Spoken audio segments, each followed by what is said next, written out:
회복의 은혜라는 제목으로 말씀을 나누고자 합니다. 이번 주 강단에서 우리가 하나님의 마음을 시원케 하는 자라는 제목으로 말씀을 나누는데요. 그렇게 하는데 세 가지 이제 내용으로 우리가 살펴봤죠. 첫째는 하나님의 뜻을 이렇게 이뤄가는 삶, 성취하는 자라 그랬잖아요. 하나님의 뜻을 우리가 알아야 되는데 하나님의 뜻이 뭐냐 하는 걸 이제 아는 것만 해도 이제 중요한 내용이죠. 하나님의 뜻은 그 시대와 현장과 교회의 모든 내용을 다 살리라는 거예요. 다시 말하면은 우리는 생명을 갖고 있기 때문에 이 생명을 갖고 있는 사람이 현장의 모든 그런 생명 받을 사람들과 현장을 살리라는 거예요. 이게 하나님의 뜻이죠. 그렇게 사람을 살리면은 하나님이 정말로 기뻐하신다는 거죠. 그 다음에 하나님의 영광을 위해 사는 사람이 하나님이 기뻐하는 삶이죠. 우리는 주로 내 영광을 위해서 많이 삽니다. 근데 하나님의 영광을 위해 사는 것이 결국은 영혼권이죠. 그것이 다 전부 다 전도자의 축복이에요. 세 번째는 이 한 가지 안에 복음 안에 모든 게 다 들어있다는 것을 진짜 아는 사람. 그게 이제 사모를 결론 낸 사람인데 오늘의 말씀, 오늘의 전도, 오늘의 기도 속에 출발하는 그 사람을 하나님 마음이 시원케 되는 그런 내용이라는 거죠. 그래서 새벽 예배 때 아까 우리 한 장로님 말씀하신 것처럼 예배와 말씀 기도로 이렇게 포럼하면서 그런 중심이 되면은 하나님이 마음이 시원케 하는 거죠. 일종의. 그렇게 해서 이 세 가지 중심으로 살아가는 인생이 될 때에 하나님이 얼마나 그것을 기뻐하시겠냐 하는 것을 우리가 알 수 있습니다. 그래서 이 사모늘이 참 중요한 것이고요. 요즘 보니까 이렇게 그 사모늘 해가지고 우리 교회도 이제 시작이 되고 있더라고요. 다시 원래 그 공지상 하는 장소가 아니고 사모늘 포럼 장소인데 워낙에 안 하다 보니까 그걸 하니까 굉장히 새로운 느낌을 갖더라고 사람들이. 원래가 그게 사모늘 하는 장소였거든. 처음에 좀 올리더니 계속 1년 이상, 2년 이상 잊어버리니까 그거가 뭐 하는 데인지를 몰라 사람들이. 그래갖고 이제 보나가 여기 사모를 이렇게 올립시다가 올리니까 원래가 거기가 사모를 한 장소라고 그런 이제 참 아주 아이러니컬한 그런 사건도 일어났는데 보니까 시작을 하고 있어요. 그래서 우리가 보면서 뭘 이렇게 새로운 것이 아닙니다. 시작한 지 얼마 안 되고 예수 믿은 지 얼마 안 된 사람도 누구든지 이거 해야 되고 이걸 하는 것이 당연한 것이고 또 그걸 함으로써 우리가 나를 점검하고 살필 수 있는 내용 있는 삶이 되는 거예요. 이거 안 하고 사는 거하고 이거 하고 사는 게 틀리죠. 아까 장로님 말씀하신 것처럼 7가지 기도를 늘 하시는 분하고 그냥 기도의 삶이 안 되고 그냥 맹목적으로 살아가는 사람하고 결과는 다르겠죠. 언젠가 나중에 보면은 달라집니다. 언약 기도 속에 하는 것이 뭡니까? 하나님의 뜻을 살피는 자의 기도거든요. 하나님 뜻을 아는 기도예요. 그게 그 언약 기도라는 게 하나님의 뜻을 아는 구하는 기도잖아요. 그러니까 그게 결국은 기도 삶이고 말씀 삶이란 말이에요. 그러면 당연히 오는 것은 사람을 살리게 돼 있죠. 시간 지나게 되면은 기회가 되면 자꾸 사람 살리려고 그럽니다. 나는 하니까 안 되던데 안 되는 시간표예요. 그거는 그걸 알아야 돼요. 자기가 해갖고 안 된다. 근데 자기가 해갖고 되더라. 이게 더 무서워요.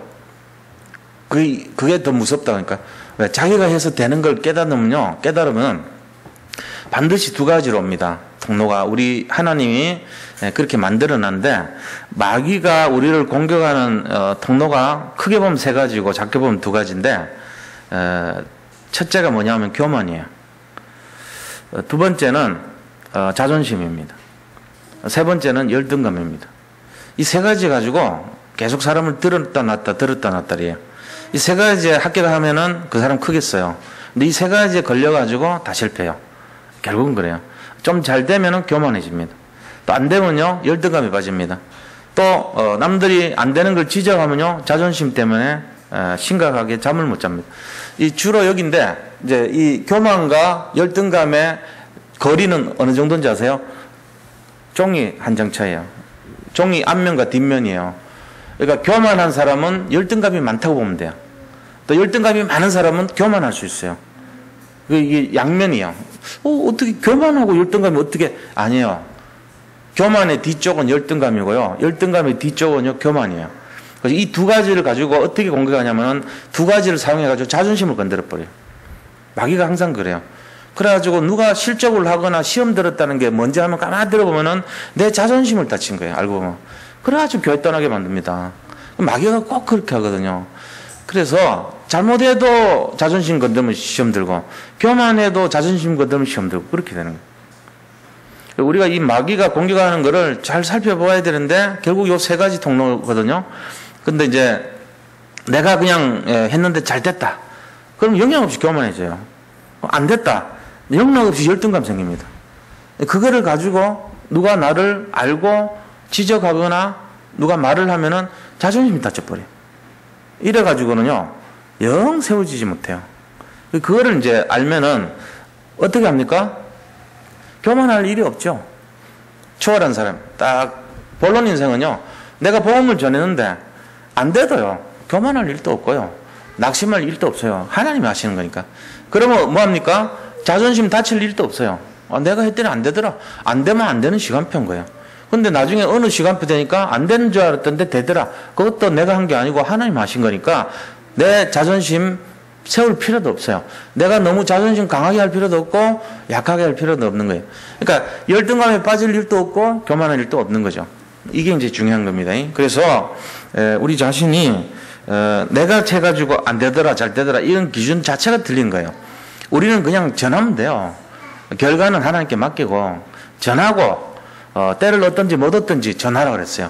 때를 얻는다고 교만하고 때를 못 얻는다고 열등감에 빠지고 이게 아니고 때를 얻든지 못 얻든지 전하라. 하나님이 하시는 거예요. 우리 이 기준을 갖고 살아야 되는데 그건 모르고요. 자꾸만 우리가 뭔가를 하려고 그러거든요. 그러니까는 뭘 못하냐? 사모를 못해요. 왜 못하냐? 내가 잘해야 되는데 못하니까. 내게 자꾸 드러나니까 부끄러워서. 이게 결국은 나를 지속이 안 되게 만드는 건데 그거를 초월한 사람은 처음부터 할 수 있어요. 왜요?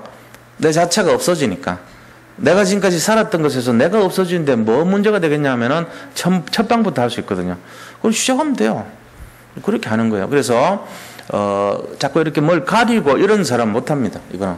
근데 이제 안 가리는 사람은 할 수 있어요. 그래서 이제 시작하시길 바랍니다. 전부가 이 속에 들어가야 돼요. 그래서 사모늘이 중요하다. 사모늘이 되면은 뭐 됩니까? 다 승리하죠. 전도자의 삶이 되는 거예요. 그래서 우리가 이런 내용을 가지고 하나님의 마음을 시원케 하는 자는 결국은 뭐냐? 내게 주어진 시간표 속에서 말씀기도 전도를 따라갖고 사명 감당하는 거예요. 그게 사모를 하는 사람이고 전도자의 삶을 사는 사람입니다. 이것을 하나님 시원케 하는 자라고 말씀하시고 있는 겁니다. 이 내용을 잘 인도를 받으시기 바랍니다. 그래서 오늘 본문을 보면은 이제 창세기 3장 16절에서 24절까지 내용이 나오는데 이 내용 속에 우리가 회복된 것을 우리가 잘 봐야 돼요. 그래서 첫 번째로 이 앞에 창세기 1장부터 시작된 것이 타락이거든요. 영적으로 하나님을 떠나가지고 타락된 인간 아닙니까? 근데 그 타락된 인간이 타락의 결과가 어떻게 된가 하는 거예요. 타락의 결과가 어떻게 진행된지를 보면 16절에 먼저 보세요. 여자에게 이르시되 내가 내게 임신하는 고통을 크게 더하리니 내가 수고하고 자식을 낳을 것이며 그랬어요.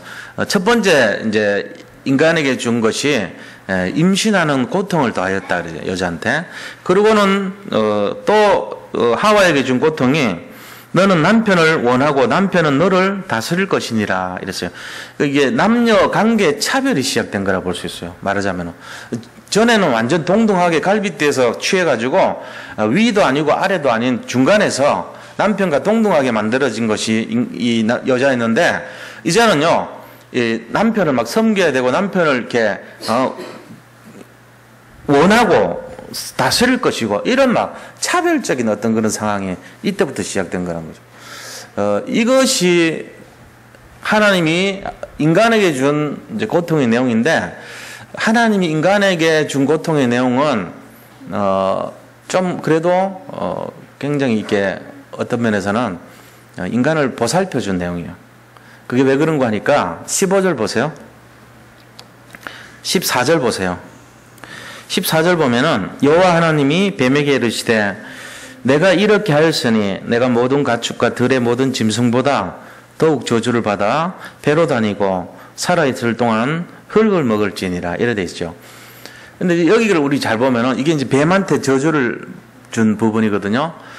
지금 뱀이 있고 이제 하와가 있고 아담이 있고 셋 존재에 대한 이제 저주를 주는 거예요, 전부. 근데 뱀한테는요, 이상하게 너는 왜 이렇게 누가 너에게 이렇게 시켰느냐? 너가 왜 내가 말하지도 않은 이 선악과를 먹으라고 말했느냐? 누가 이것을 너에게 시켰느냐? 이렇게 물어야 되잖아요. 근데 묻지 않아요, 하나님이. 바로 그냥 뱀한테 네가 이렇게 하였으니 네가 왜 이렇게 하느냐가 빠진 거예요. 바로 그냥 뱀한테는 네가 이렇게 하였으니 제가 그렇게 한 게 아니고 사단이 시켰는데 이런 변명을 시간을 안 준 거예요. 바로 뱀아 네가 이렇게 하였으니 너는 배로 기어다니고 흙을 먹을지니라. 여기서 우리가 이상하게 생각한 게 뱀이 원래 기어다니는 거 아닙니까? 원래 뱀이 기어다니는 게 맞잖아요. 뱀이 뭐 걸어다녔단 말입니까? 그런 이상한 생각이 들죠. 제가 생물을 오랫동안 공부를 했잖아요. 그래서 아는데 뱀이 걸어다녔어요. 사람들 몰라요. 지금도 뱀이 걸어다니는 흔적이 있다는 걸. 뱀 뒤에 뒷다리가 남아 있습니다. 아직도. 뱀은 걸어다녔습니다. 흔적 기간이 지금도 있어요. 뱀이. 뱀은요 뒤에 다리가 있어요. 두 개가. 알고 보면은 걸어다녔어요. 근데 그게 없어진 거예요. 없어진 지 언제 없어지냐? 이때 저주받아가지고. 그대로 있어요. 하나님 말씀대로요. 뱀이 기어다닌 게 이때부터 기어다닙니다. 그전에는 걸어다녔다니까. 남아있어요. 해부학적으로 보면 뱀이 남아있어, 다리가. 그 안에 흔적 기간이 남아있어요. 신기하죠? 그렇단 말이에요. 그런 것처럼 하나님 말씀이 굉장히 의미가 있죠. 뱀이 처음부터 기어다닌 게 아니었다는 사실을 알아야 돼요. 그리고 흙을 먹을지니라 할 때 이 흙은 뭐를 말하냐? 인간을 말합니다. 뱀은요 평생 동안 계속 인간을요 괴롭힙니다. 지금도 마찬가지. 흙을 먹을지니라. 인간 흙이란 뜻이 흙이 히브리 말로 뭐냐면요. 흙이 뭔지 아세요? 히브리 말로 아다마 그럽니다. 아다마. 그게 아담이 된 거예요. 흙에서 사람이 된 거예요. 그 아다마라는 게 흙이고 아담 하면은 인간이란 뜻이에요. 아다마에서 아담이 된 거죠. 아다마라는 흙이 우리 모든 게 근본이잖아요. 거기서부터 시작이 된 거예요. 뱀 너는 아다마를 먹을 것이다. 다시 말하면 인간을 먹는다는 거예요. 인간에게 계속 붙어가지고 인간을 괴롭히고 인간을 잡는 그런 식으로 저주를 딱 내린 거예요. 자, 그런데 인간에게는 하와에게는 네가 어떻게 해서 이렇게 됐느냐 물어봅니다. 그러면서 고통을 주는 거예요. 저주를 주는데도 저주와 고통은 좀 다르죠. 뱀은 저주를 줘버리지만 인간에게는 고통을 준 거예요. 조금 차원이 달라요. 그래서 왜 그런지를 물어보시고 그 다음에 또 설명을 받은 다음에 저주를 줬다는 그 저주가 아니고 고통을 주셨어요. 고통의 내용이 뭐냐면은 이 잉태와 출산의 고통이 있었다는 거예요. 그리고 남편을 섬기고 남편을 원하는 그런 차별의 어떤 그런 시작이 이때부터 시작이 됐다는 거예요. 자, 그럼 우리가 생각하기에 복음이 들어가지 않는 나라 뭐가 더 심할까요? 복음 들어가는 사람들은 이상하게 어떻게 보면은 출산이 쉽다고 생각할 수도 있겠죠. 물론 그런 건 아니지만 옛날에는 아기 낳는 게 쉬웠다는 얘기예요. 하나님 안에 있는 사람들은 아기 쑥쑥 났어요. 근데 이상하게 이 창세기 3장 문제가 들어온 이후부터 임신의 고통이 있었다는 거예요. 이게 이제 여기 기록됐으니까 그걸 알 수 있죠. 또 예수 믿지 않는 나라의 여자들하고 예수 믿는 나라의 여자들하고 좀 다르다는 걸 알 수 있죠. 이 고통이 들어왔으니까 고통이 풀린 상태와 풀리지 않은 상태. 예수님 믿지 않는 나라의 여자의 모습을 보면은 완전히 이 인간 취급을 못해요. 안 당해요. 그러니까 완전히 뭐에서 다 빠져요. 모든 그 의식에서 빠져요. 여자라는 존재를 인정을 안 해줬어요. 그런데 이 예수님 들어간 복음 있는 나라는 가보면은 학교 지어졌죠. 학교 다닐 수 있죠. 투표권을 가질 수 있죠. 그 다음에 자기 이름을 되찾아요. 학교 이름 다 불러주잖아요. 그 다음에 또 이 교회 다니면은 이름 불러주잖아요. 무슨 댁 이렇게 안 하고 이름 불러주죠. 이게 회복되는 거예요. 그래서 복음 들어가는 나라에는 여자의 권리가 회복이 됩니다. 근데 복음이 안 들어간 나라는 창세기 3장 16절의 저 재앙이 그대로 들어가 있어요. 지금도 그래요. 이 뱀이 있는 나라, 일본, 중국, 동남아, 한국 전부 다 옛날 모습 보세요. 여자 그러면 좀 취급을 안 했죠. 근데 복음이 들어가면은 그래도 좀 이 권리가 생기기 시작한 거예요. 그게 다릅니다. 그 다음 창세기 3장 이 17절에는 무슨 이 고통이 들어갑니까? 그것은 보니까 아담에게 고통이 들어갑니다. 아담에게 이르시되 내가 내 아내 말을 듣고 내가 너에게 먹지 말라 한 나무의 열매를 먹었은즉 땅은 너로 말미암아 저주를 받고 너는 내 평생에 수고하여야 그 소산을 먹으리라. 여기서 우리가 좀 잘 봐야 되는 게 아담이 범죄를 했는데 땅이 저주를 받아요. 하나님이 감사하게도 아담을 저주한 게 아니고 땅을 저주한 거예요. 만약에 아담을 저주해버리면은 아담은 굉장히 큰 고통 속에 살아야 될 건데 아담 대신에 땅을 저주해버려요. 그래서 땅이 옛날에는 저주받기 전에는 땅에서 가만히 있어도 먹을 것이 나왔어요. 수박도 저절로 열리고 농사 안 짓고 해도 에덴 동산에서 모든 것을 관리하고 지키기만 해도 다 그냥 수확을 했는데 이때부터는 수고해야 돼요.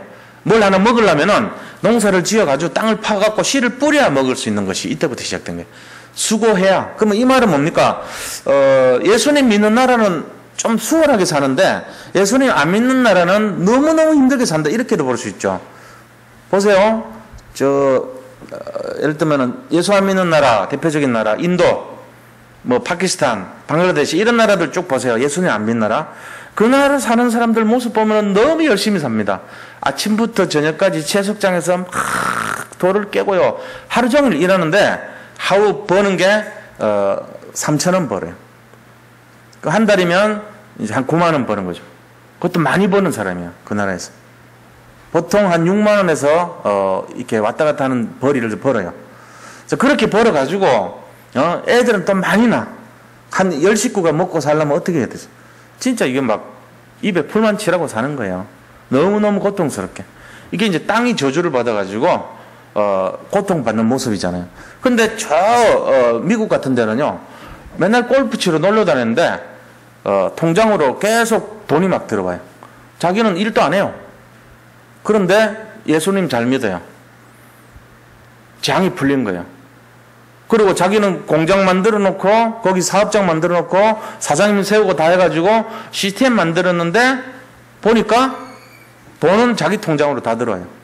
왜요? 재앙이 풀리니까요. 이게 이제 우리가 잘 생각해 봐야 돼요. 아, 진짜 예수님 믿으면 어떤 역사 일어나냐. 땅이 저주를 받았는데 이 땅이 저주가 회복돼 버리는 역사 일어나야 돼요. 그러면 어떻게 되죠? 우리가 열심히 수고를 했으면 수고한 만큼 상하는 대가가 돌아오면 돼요. 뭐 채석장에서 일을 하더라도 한 달에 하루에 일당이 100만 원씩 받으면 되는 거예요. 예를 들면은. 근데 일한 거에 비해서 너무 형편없이 대가가 돌아온다면 이게 이제 땅이 저주를 받은 거잖아요. 근데 주로 보면은 예수님 안 믿는 가정, 예수님 안 믿는 국가, 예수님 안 믿는 현장에는 다 이런 일이 다 일어나요.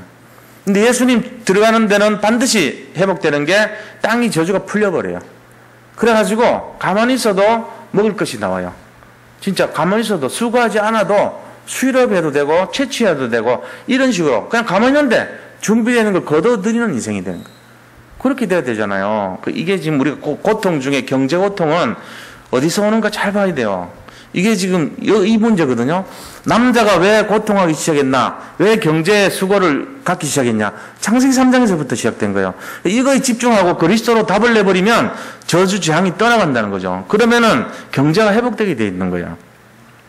이 원리가 우리 알아야 됩니다. 그래서 19절에도 보니까 내가 흙으로 돌아갈 때까지 얼굴에 죽을 때까지 이 말이죠. 흙으로 돌아갈 때까지 이 말은 죽을 때까지 얼굴에 땀을 흘려야 먹을 것을 먹으리니 네가 그것에서 치함을 입었음이라 너는 흙이니 흙으로 돌아갈 것이니라 하시니라.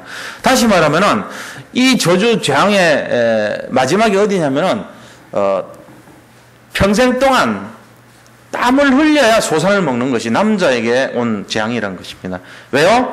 땅이 저주를 받았기 때문에. 언제부터 시작됐죠? 우리가 하나님을 떠난 사건 이후로부터 시작됐어요. 이거 회복해야 되는 것이 너무 중요한 거예요. 이걸 우리가 잘 붙들어야 됩니다. 이게 타락의 결과의 내용입니다. 하와는 임신의 고통과 남편과 차별되는 고통이 일어났고 아담은 땀을 흘려야 밥을 먹는, 수고하여야 소득을 얻는 그런 고통이 시작된 거예요. 이게 이제 잘 우리가 생각해 볼 문제죠. 자, 그럼 큰 두 번째로 이런 문제가 있는데, 이런 고통이 있는데, 자, 이것을 회복의 은혜가 뭐냐 이거죠. 하나님의 방법으로 이거를 회복시켜 주셨어요. 그 회복된 은혜가 어떤 것이냐? 그것이 바로 오늘 21절입니다. 21절 보니까 여호와 하나님이 아담과 그 아내를 위하여 가죽옷을 지어 입히시니라. 이 가죽옷을 지어 입혔다는 말은 결국은 뭔 말입니까? 무화과 나무 이파리가 있던 그 옷을 벗게 하고 가죽옷을 지어 입힌 것을 말하죠. 가죽옷이 되려면 양 두 마리를 잡아서 그 피를 흘리면서 그 가죽을 벗긴 다음에 그 다음에 그것으로 옷을 만든 거죠. 다시 말하면 피 흘림이 없은즉 죄사함이 없다 그랬거든요. 그 모든 생명체는요, 피 흘려야 죄를 용서받는다 그랬는데, 이게 결국은 뭘 상징합니까? 십자가의 보혈을 나타내요. 어린 양의 피, 그리스도의 피를 나타내는 거죠. 그래서 우리가 이 가죽 옷이라는 것은 결국은 뭐냐면 어린 양의 피요 십자가의 회복과 은혜를 나타내는 것이다, 이렇게 볼 수가 있습니다. 우리가 이거를 잘 우리가 봐야 돼요. 그래서 하나님께서 우리에게 영원한 이런 축복과 응답을 주시기 위해서 친히 어린 양 그리스도 그분이 오셔가지고 이 창세기 3장 21절의 말씀을 성취하신 것이 십자가 사건이에요. 바로 그렇게 해서 가죽옷을 지어 입히신 것처럼 우리를 살리셨다는 겁니다. 그 다음에 이제 작은 두 번째로요, 22절에서 24절 보면은, 하나님의 은혜가 어떻게 회복되냐면은, 회복의 기회를 주시는 모습을 볼 수 있어요. 다시 말하면은, 에덴 동산을 폐쇄시킵니다. 에덴 동산이 위치가 바벨론 쪽이라고 그랬잖아요. 이라크지인데, 그 이라크 중심에 이 네 강이 발원지가 시작이 된 곳, 그죠? 비손과 기혼과 히데겔과 유브라데라는 이 네 강이 시작된 장소에서부터 에덴 동산이 있었는데, 이 에덴이라는 것은 기쁨이라고 그랬잖아요. 이 기쁨의 동산이 에덴 동산에서 두 나무가 있었어요. 하나는 생명나무, 하나는 선악을 알게 한 나무. 이 두 나무가 있었는데, 선악과는 먹지 말라 그랬죠. 근데 이 생명나무는 영원한 생명을 얻게 하는 나무예요.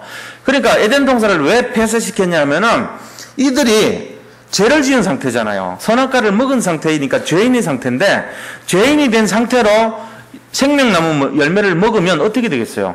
영원토록 죄인의 상태로 살아가야 되거든요. 그거는 무기징역이란 말이에요. 네가 사람을 죽이거나 네가 범죄자로서 영생을 얻는 실과를 먹었다는 것은 하나님 앞에서 깨끗한 죄를 속죄할 기회를 갖지 못하고 영원한 죄인으로서 영원한 생명을 살아야 되니까 얼마나 이게 저주입니까? 한번 예를 들면요, 아주 가난한 노숙자 생활하면서 영원하게 살도록 만들어졌어, 이 땅에서. 님 노숙자 생활을 하면 서울역 앞에서 영원히 살아라. 저주죠. 꼭 그렇게 살고 싶지 않을 거예요. 아니면은 그건 아니더라도 돈은 좀 있더라도 폐병이 들었어. 그래가지고 늘 아파. 너무너무 아파요. 폐가 아파. 숨을 못 쉴 정도로. 폐암이 걸린 거예요. 폐암 걸려가지고 암 중에 제일 아픈 암이 폐암이래요. 폐암 걸려가지고 숨도 못 쉬고 막 고통 속에 있는데 영원히 살아버려라. 이러면 어떻게 되겠어요? 저주란 말이에요, 그게. 그러니까 하나님이 그렇게 못되도록 죄를 지은 상태에서 쫓아내버렸어요. 쫓아내가지고 어디로 보냅니까? 에덴의 동쪽 땅에 거하도록 쫓아내버렸어요. 그러고는 거기다가 찍혀요. 이 화염검을 들고 그룹이라고 하는 천사 한 종류거든요. 천사가 화염검을 돌리면서 거기서 딱 지키는 거예요. 생명나무 실과를 못 먹게 하려고 지켰다, 이 말이거든요. 그게 지금 나오잖아요. 그러니까 이 말은 뭔 말이냐면은 결국은 에덴 동산에서 그의 근원이 된 땅을 갈게 하시면서 이 에덴 동쪽에 그 그룹들과 두루도는 불칼을 두어서 생명나무 길을 지키게 하셨더라. 이 말은 속죄할 기회를 주신 거예요. 우리가 이 땅에 와서 회개하고, 그래서 아담과 하와가 속죄했어요. 이 두 사람은 천국 갔습니다. 천국 쫓겨났다고 지옥 간 게 아니고 천국 가서. 왜요? 이들이 나가서 역시 예배를 드리고 회개하면서 그곳에서 하나님 명령대로 순종하고 살았던 거예요. 그러니까 이 회개의 기회를 주신 그대로 응답을 받았던 거죠. 하나님 이거를 주셨던 거예요. 만약에 우리 가운데 용서받지 못할 죄를 지을 그런 상태로 살았는데 영원히 용서받지 못하게 하나님이 생명나무 10개까지 먹였다면 영생 누리게 해버렸다면 어떻게 되겠어요? 저주받은 상태로 가는 거예요. 그게 지옥이죠 뭐. 지옥이 그런 거 아닙니까? 영원히 사는데 그죠? 죄를 지은 상태에서 죽지도 않고 영원히 사는 게 지옥 아닙니까? 그 지옥 같은 인생이 되게 안 하게 만드셨다는 거예요. 다시금 기회를 주시기 위해서 쫓아내셨다는 거예요. 이 생명나무는 사실은 뭐냐면요. 심판입니다. 그리스도의 심판을 나타내요. 그러니까 우리가 이 영생을 얻을 때 진짜 생명과 심판이란 두 가지를 본다면 하나님이 기뻐하시는 삶을 살았던 사람들은 어떻게 될까요? 그 사람들은 어떻게 보면 가장 이제 승리하는 인생이 되겠죠. 그런데 그것이 아니고 하나님이 기뻐하지 않은 인생을 사는 상태로, 계속되면요. 그 고통 아닙니까? 그러니까 이제 그런 말이 있죠. 생명의 부활과 심판의 부활이 있다 그랬어요. 다시 말하면 우리가 선한 일을 행한 자, 다시 말하면 예수 믿고 정말로 복음 안에서 사는 사람들은 생명의 부활로 나오지만, 악한 일을 행하고 예수 믿지 않고 불신앙으로 살면은 뭐라 그랬습니까? 악한 그런 쪽으로 해가지고 심판의 부활에 이른다 그랬어요. 그러니까 생명의 부활과 심판의 부활이 있단 말이에요. 우리 이 사실을 잘 알고 진짜 하나님이 원하시는 그 내용으로 그렇게 살아야 되거든요. 그게 이제 잘 기억을 하셔야 돼요. 그래서 예수님이 이 땅에 오셔가지고 두 가지 일 하러 오셨는데 하나는 뭘 하러 오셨냐면 생명을 주시러 오셨고 또 하나는 심판하러 오셨어요. 그래서 생명 얻을 자들에게는 예수님이 생명이 주러 오셔가지고 너무 이렇게 반갑고 기쁨의 대상이 되지만 나중에 주님이 심판주로 오실 때 믿지 않는 사람들에게는 정말 영원히 재앙 속에 갈 수밖에 없는 심판주로 오는 것입니다. 예수님이 생명의 주도 되지만 심판의 주도 된다는 거. 이 두 가지 일을 하러 오신 거예요. 그래서 우리가 잘 이해하셔야 될 게 여기 있는 생명나무는 그리스도를 나타낸단 말이에요. 그래서 진짜 이 믿지 않는 자에게는 심판의 주로, 믿는 자에게는 생명의 주로 나타낼 것입니다. 그런데 우리가 이 생명나무 열매를 죄인의 상태에서 더석 먹어버리면 어떻게 됐어요? 심판의 주가 우리를 영원히 죄인의 상태에서 영원히 살도록 지옥과 같은 인생에 만들어버리죠. 그런데 그게 아니고 우리가 살면서 다시 회개를 하고 주님 떠난 거 뉘우치고 우리 다시금 언약을 회복하고 이렇게 돼서 주님을 다시 한번 믿는다면 어떻게 되겠어요?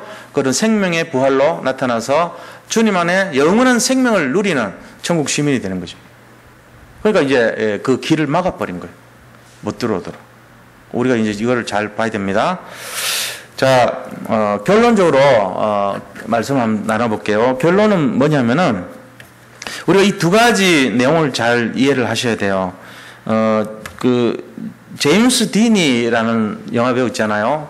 교통사고 났어요. 이렇게 굉장히 좋은 차 타고 가다가 스포츠카 타고 다니다가 너무 이렇게 막 180km인가 그렇게 놓고 달렸는데 즉사했어요. 너무 세게 박치게. 근데 이 제임스 딘이 많은 사람들에게 이렇게 기억이 남잖아요. 스타로. 그 스타가 된 영화가 우리가 알고 있는 에덴의 동쪽이라는 영화가 있어요. 에덴의 동쪽이라는 영화. 그 에덴의 동쪽이라는 영화는 그 유명한 이제 작가인데 존 스타인백이라고 하는 사람의 이제 책을 존 스타인백의 에덴의 동쪽이라는 책이 있어요. 그 책을 가지고 영화화한 거예요. 그런데 거기 보면은 이 제임스 딘이 이제 결국은 그 모습이 뭐냐면 하나님 없이 살아가는 사람, 하나님을 떠난 인생들의 현주소, 그 삶의 현장의 모습을 보여주는 거죠. 거기 보면은 그래서 범죄하고 살인하고 그다음에 도망하고 막 이런 내용들이 쭉 나오거든요. 그런 내용들 이렇게 보면서 그게 뭐냐면 창세기 3장 현장이에요.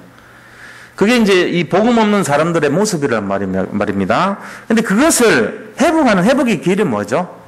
그 회복하는 길이 바로 여자의 후손으로 오신 그리스도란 말이야. 그 그리스도가 우리에게 뭘 주실 때요? 가죽옷을 지어 입히실 때. 가죽옷의 의미는 뭡니까? 바로 십자가와 부활을 나타낸 거예요. 가죽옷이 십자가의 부활을 나타내는 그것이 가죽옷이거든요. 이것이 범죄한 에덴의 동쪽에 나타나는 그 범죄한 창세기 3장의 현장에 유일한 해답이 된다는 거예요. 우리가 그 해답을 어떻게 해야 돼요? 이제 전달하는 사람이 돼야 돼요. 어떻게요? 어떻게 전달했어요? 회복의 기회를 전하는 사람이 돼야 돼요. 모든 사람들이 지금 회복의 기회 속에 이 지구라는 곳에 이렇게 떨어져 나와 있다고 보시면 돼요. 천국 백성으로 있다가 하나님의 언약을 놓치고 선악과를 먹었어요. 그래가지고 전부 지금 이쪽 에덴의 동쪽이 어디냐? 바로 이쪽 우리 지구가 에덴의 동쪽이에요. 원래 에덴은 하나님 천국인데 에덴의 동쪽 땅에 지금 널려있는 사람들이 우리가 보고 있는 모든 사람들이에요. 자, 이 에덴의 동쪽에 있는 사람들에게 뭘 전달해 줘야 돼요? 회복의 기회를 전달해 줘요. 그 회복의 기회가 바로 뭐냐? 누구든지 오래된 문제, 창세기 3장, 6장, 9, 11장 이 오래된 문제 속에 각인되어 있는 것을 치유해 줘야 돼요. 그래서 그들이 가죽옷을 입을 수 있도록 도와줘야 되는 거예요. 그게 우리가 해야 될 사명입니다. 가죽옷을 입으면은 너도 살아날 수 있다. 그 무화과나무 이파리를 가지고 늘 다니지 말고 가죽옷을 입고 다녀라 하는 것이 하나님이 우리에게 원하시는 삶입니다. 이 옷을 볼 때, 아, 저 사람도 에덴의 동쪽에 살고 있는 사람이구나. 저 사람도 창세기 3장의 사람이구나. 저 사람도 복음 없어 살아가는 인생이구나. 저 사람도 쫓겨난 인생이구나. 그거 딱 보면 돼요. 그래서 그들에게 에덴의 동쪽에 있는 사람이지만 그래도 당신이 가죽옷을 입을 때 여자의 후손으로 오신 그리스도를 잡을 때 회복이 된다 하는 것을 전하는 삶이 되어야 된다는 거예요. 우리가. 그게 우리가 해야 될 사명인 것입니다. 그래서 오늘도 마찬가지입니다. 이 회복의 기회란 말은 모든 사람이 다 누구든지 다 이 문제 갖고 있어요. 없는 사람이 단 한 명도 없어요. 모든 사람이 이 문제 속에 있는데 그들에게 회복의 기회를 전하는 거예요. 우리는. 왜요? 내가 나도 실수해가지고 이 창세기 3장이 걸려 있었던 사람이니까 내가 거기서 빠져나왔으니까 나도 저 사람에게 이 회복의 기회를 전하는 사람이 되어야 되겠다. 이제 그거를 보여주는 삶이 되어야 된다는 것입니다. 그게 우리가 해야 될 사명인데 그것이 바로 뭐냐면은 전도자의 삶이란 것입니다. 이것을 누리시는 축복의 정말 인생이 되시기를 예수 그리스도 이름으로 축원드립니다. 자, 우리 받은 말씀을 생각하면서 같이 한번 합심해서 기도하도록 하겠습니다. 하나님께 감사드립니다. 네, 우리에게 회복의 은혜를 주시고 정말 영적으로 창세기 3장 문제에서 여러 가지 어려움과 고통 속에 살던